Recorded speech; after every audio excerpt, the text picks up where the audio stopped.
My name is Heather Marsh. I'll be presenting on polycystic ovarian syndrome, a disorder of the reproductive system, and is also known as PCOS more commonly.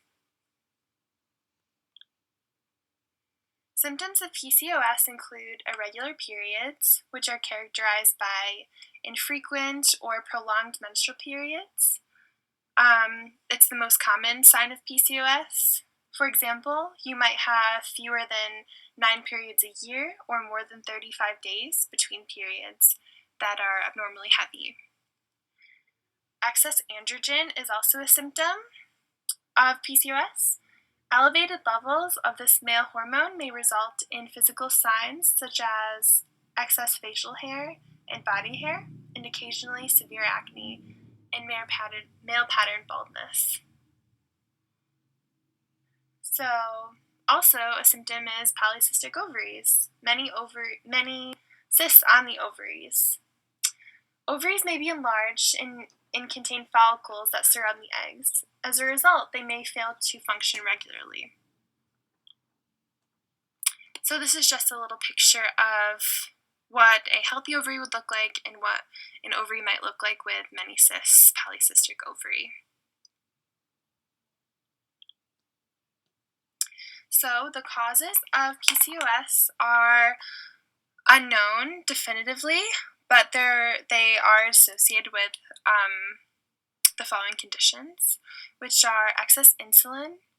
So insulin is the hormone produced in the pancreas that allows cells to use sugar. If cells become resistant to the actions of insulin, then blood sugar levels can rise, and your sugar levels can rise in your body, might produce more insulin. Excess insulin may increase androgen production, which would cause difficulties with ovulation. It's also associated with low-grade inflammation. So women with low-grade inflammation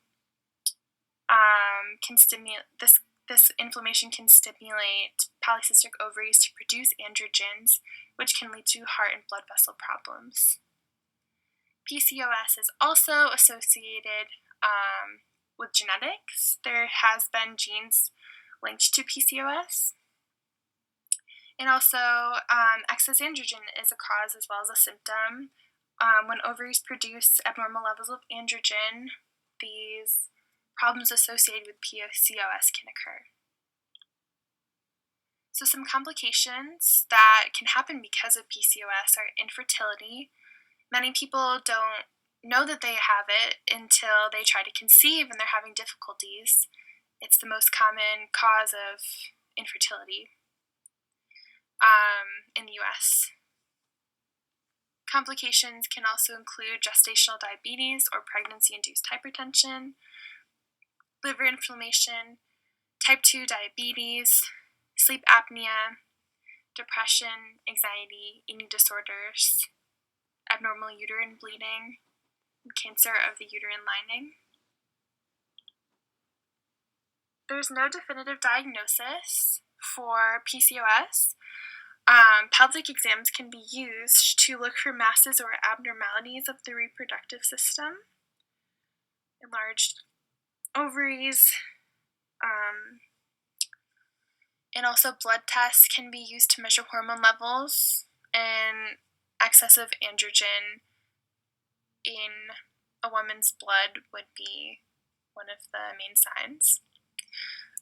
Ultrasounds can be used to look at the ovaries, to look for cysts, and also the thickness of the uterine lining will have, they can tell through that too. So treatments, there's many different treatments, there's no cures per se. Combination birth control pills can help control the excess androgen. Estrogen and progesterone decreases androgen productions and help regulate estrogen production in the body. You can also go on progesterone therapy, which can help regulate periods. There's many therapies to help people ovulate, to help stimulate that. And a lot of people are taking their treatments into their own hands. Many people use cannabis in different ways, and diet changes just to help regulate their own hormones and just have like overall wellness and balance in the body. There's a lot of people use acupuncture. There isn't an easy fix, but there's a lot of things that people do to help help control the symptoms and bring back fertility. So thank you all for listening. This is my little show about PCOS.